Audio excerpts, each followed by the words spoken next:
You know what? Americans really do a lot of things that I think a lot of people wouldn't understand. Like the concept of fatback, the concept of stuffing a turkey and putting an apple in the pig's mouth. Okay, wait. Maybe not that. Yeah. But there's some other stuff. Yeah. I was going to say, the main one that I always think about is when we go to restaurants. I read about that before. People at other restaurants across the world get paid a normal wage. Oh, that's the first thing you thought about? Yeah. Oh, not because that's the first thing in the video. That's the first thing you thought about.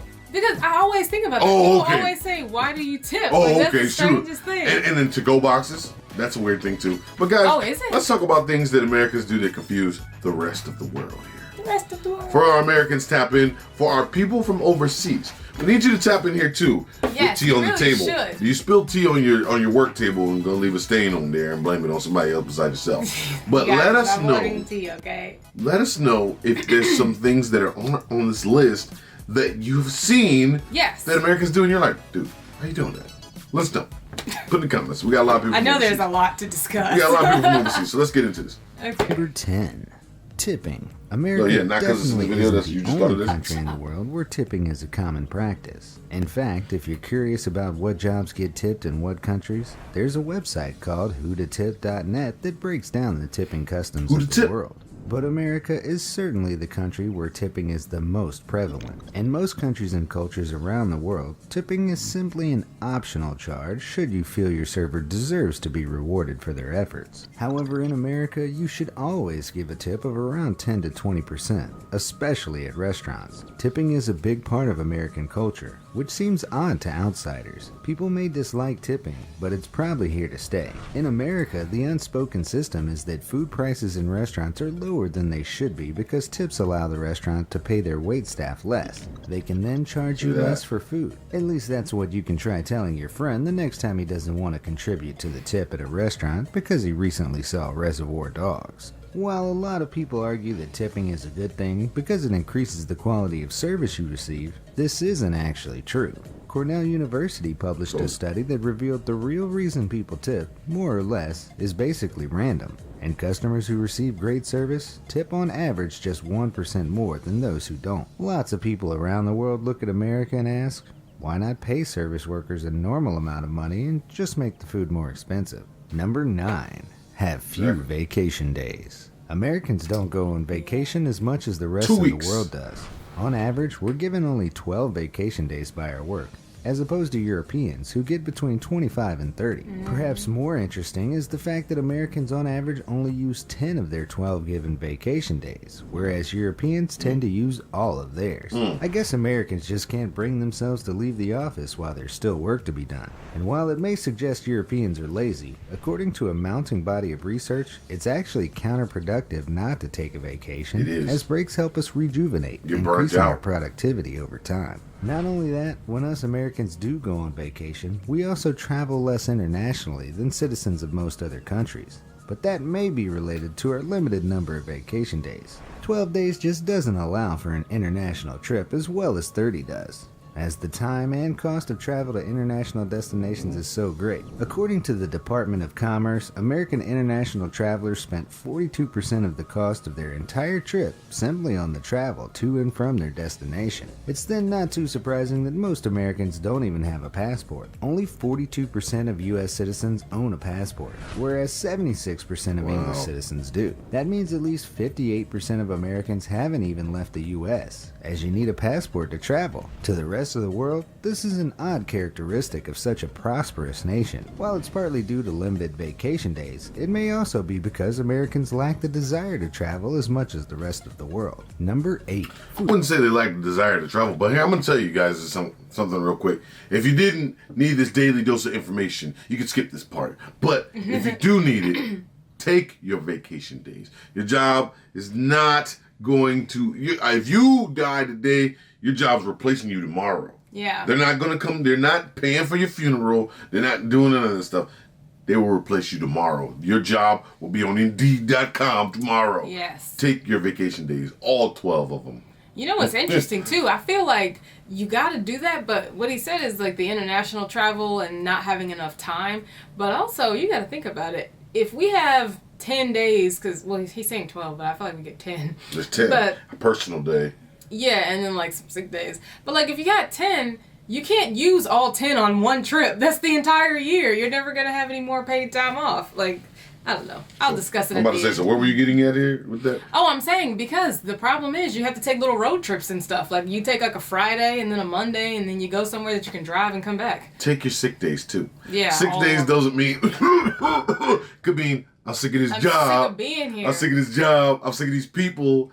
Take your sick Sick days. of you. Take all the sick days, all the vacation days. There we go. Back to the video. Preferences. When you go to a restaurant in America, you're probably going to get a lot of food.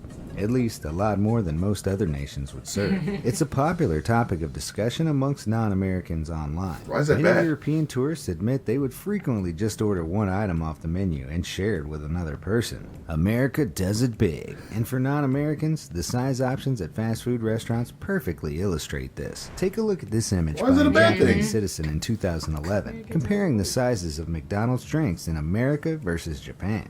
The medium Japanese cup is the exact same size as the small American cup, and the American medium cup is larger than the Japanese large. But McDonald's is on the small size. Here are the small sizes at a number of vendors, showing just how much larger a small cup is in America. While many around the world like to joke about how it proves Americans are fat, the truth is a lot of them take away their leftovers in carry-out boxes to eat throughout the week. Still, American food is vastly different to food found in the rest of the world. For one, non-Americans are, on the whole, less obsessive about peanut butter. Brian Sternthal, a professor of marketing at Northwestern University's Kellogg School of Management, has said that in many parts of the world, peanut butter is regarded as unpalatable American curiosity. Really? For example, according to Statista, Americans eat a kilogram of it per year, compared to 100 grams eaten per person per year in Europe. That's 10 times the amount Europeans eat. Other American food anomalies that have confused Europeans include comparatively small fruit and vegetable aisles full of fruits and vegetables that will cost you a lot more than they would across the Atlantic, as well as an overabundance of highly processed sweet and salty foods, and so-called cheese that can be sprayed out of a can. Number 7, college sports. In America, college sports are almost as popular as professional sports. In some areas, they're actually more popular. People will have barbecues outside of stadiums for hours before the games start, paint their faces, and hate on rival academic institutions. College athletics are taken just as seriously by the fans, who don't care that the players aren't as good as the pros and aren't even getting paid. This may be baffling to our neighbors, but there is an explanation for this American pastime of watching what are literally amateur games. Unlike most fun-sized European countries, America is massive. There are lots of places that just aren't anywhere near a major city where you could go and see a professional team play. Colleges are the next best thing, and there's bound to be one of them nearby at least. College football and basketball also actually predate those sports' professional leagues, so college athletics culture has been around forever. Number 6, prescription drug commercials. Oh my gosh. You know this is a big one that actually bothers me because cannot stand every break, if you watch a TV for an hour, every single commercial break is going to have some kind of drug, some kind of usually fix, 2 or 3 quick fix commercial. You know, where those things where the people are like dancing and like side effects may include death, heartburn, anal bleeding. Like depression is a side effect of depression medication. They be dancing.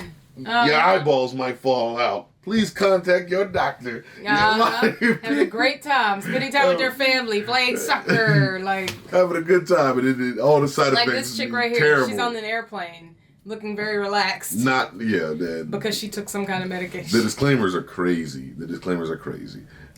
Americans who travel to the U.S. are often surprised to find that there are advertisements for prescription drugs on regular television. You can't go and buy them from stores, so the commercials urge viewers to ask their doctor about them. In 2016, Kantar Media, a firm that tracks multimedia advertising, reported that nearly 800,000 prescription drug advertisements were aired on television, which was a 65% increase from just 4 years prior. Basically, the reason these commercials don't exist in other countries is because they aren't legal in other countries. In fact, the only other country where these kinds of commercials exist is New Zealand. The U.S. pharmaceutical industry is huge. It generated $425 billion in 2015. If they're allowed to advertise, of Not a course dollar they're of it going came from to. me. And it works. Direct-to-consumer advertised drugs tend to sell better than drugs that aren't. But they're controversial, and it seems the reason America allows them comes down to our free speech protections under the First Amendment. Governments in most countries around the world think they're dangerous, and the research suggests they're not wrong. Even the American Medical Association has called for a ban on them, as these advertisements have been proven by studies to broaden the scope of who gets treated with prescription drugs. They also lead to patients being influenced to take newer, less effective drugs that often cost more. For example, Vioxx, which was later withdrawn as it caused life-threatening side effects such as increasing the risk of heart attack and strokes. Number 5. That's crazy. Soccer. America, of course, isn't the only country that plays soccer, but we are one of the only countries that calls the game you play with your feet soccer, and the one you play with your hands football. We stand with countries like Australia, Korea, South Africa, and Italy in not calling the sport football. Understandably, it confuses most of the world. So, what is the origin of this counterintuitive name? Soccer is an abbreviation of association, which came from association football, the official name for the game. The suffix was added as a common jocular slang term of the time. The reason the name is stuck is because American football developed in the mid-19th century, evolving from the British game of rugby. Back then, rugby was loosely known as football, but it was often called rugby to make the distinction. All these sports were about moving the ball forward, but as the game developed across the pond, Americans developed different rules about how you were allowed to do it and what you could wear. The most popular rule set in England ended up being the one where you can only use your feet. And the most popular rule set in America ended up being the one where you get to smash into each other. Hence why the two totally different sports have the same names in the two countries. Number 4. Not including sales tax. Wherever there's a discussion of American sales tax on the internet, you can find non-Americans telling their tales of being shocked at the final price because they didn't realize that sales tax wasn't included. In most countries, the price tag on an item includes the part you have to pay to the government, so they can build roads and other things. But not here in the US. This is because sales tax in America can vary by county, so something could cost a slightly different amount just a mile away. There are also very specific laws about what gets sales taxed. For instance, if you order coffee to go, there will not be sales tax in California. But if you sit down in the cafe and eat a donut, you will have to pay sales tax. Essentially, with all these rules, it becomes difficult to put things on a price tag. Number 3. Not using the metric system. The United States of America has no need for universally accepted and logical measurement systems because Thomas Jefferson said so. In 1790, when the metric system was being developed, he simply decided not to bring it to America. So it didn't happen. America, Liberia, and Myanmar are the only countries in the world that use the imperial system. Liberia uses the same units that America does, and Myanmar is a bit of a mess. They use a combination of their own totally unique Burmese measuring units, American imperial units, and metric units. So they may have the distinction of being the only country with a bigger headache when it comes to this than America. But surely now that Thomas Jefferson is long dead, we could just switch over. We could just get rid of it. It isn't that simple. It would cost a lot of money to switch over the country's whole infrastructure to the metric system now that the US already uses their own unique imperial system. The closest the US has gotten is that today, in US schools, kids learn about both the imperial and metric systems. So most of us do have a basic understanding of how the metric system works, even if we never really use it. Even if you buy a measuring tape in the US, it will have both imperial and metric units on it. Throughout American history, there have been various attempts to reform the system and switch over, but none have succeeded. It would seem as though Thomas Jefferson's wish for an extra special system shall live on for the foreseeable future. It hasn't come without its consequences, though, as this confusion has led to enormous mistakes, like the Mars orbiter that was lost by NASA because of a metric system mix-up. Number 2. Month before the day. The United States is the only country that, when writing out the date, puts the month before the day, and it seems to extremely aggravate the rest of the world. Most other countries write the day, then the month, then the year. The majority of countries and most of Europe and South America do it this way. It seems logical as the units of time are then in order from smallest to largest. Also seemingly logical is how the date is written in China and Japan, which is year, month, day, from largest to smallest. So why do we format time like this? Well, unfortunately, there's no widely accepted answer as to why this is the case. The month-day-year order was used in Britain in the 1800s, but why we chose to keep it when Britain ceased to do so is something of a historical mystery. The best guess is likely that the order reflects how Americans say dates verbally. An American would be more likely to say that it's January 1st more than they would be likely to say the 1st of January. Our notation then could simply be a way of writing out what would be the most conversational. Number 1, having a drinking age. That is a thing. But you know what is interesting? It depends on the context, because we have grammar. You say today is January 1st. But if it's December 20th, you'll say we're starting things over on the 1st of January.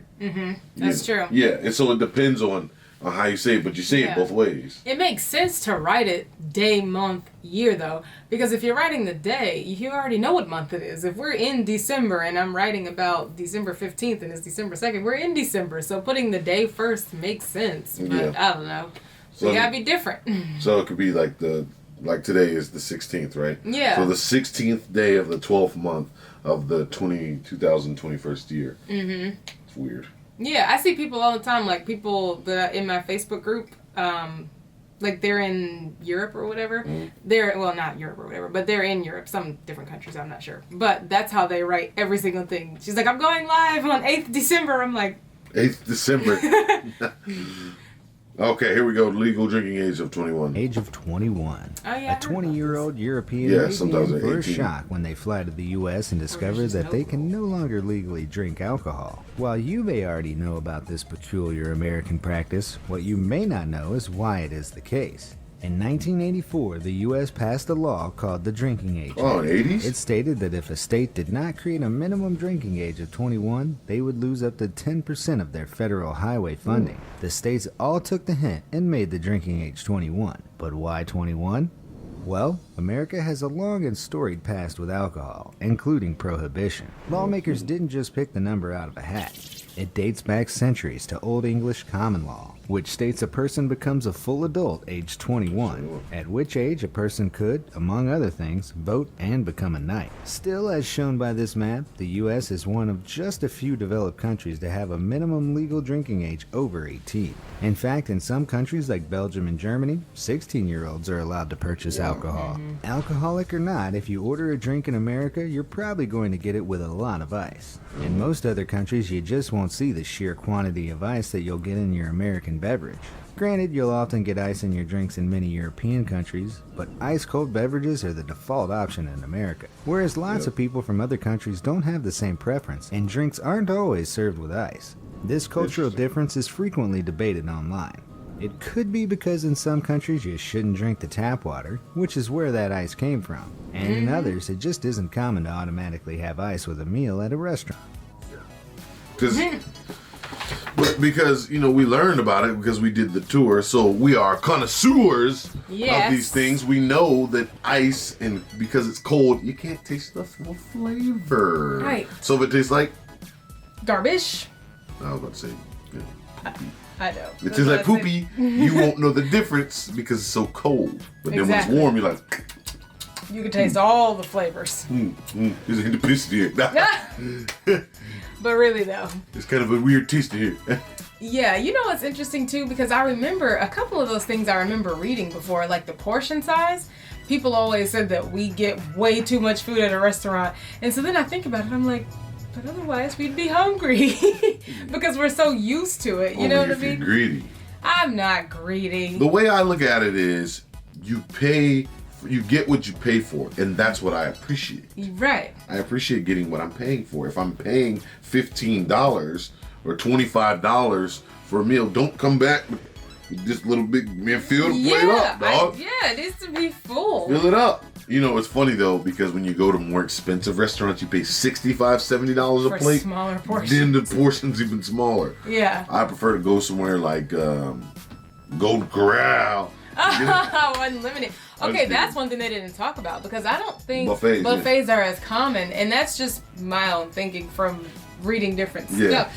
I don't feel like buffets are as common. That kind of seems like an American thing because then all you can eat, like that's definitely at an American thing. $17, all you can eat. That's like, definitely an American thing. All you can eat. That just doesn't even sound good. I mean, that's part of the problem with us anyway. But and what about commercial beer?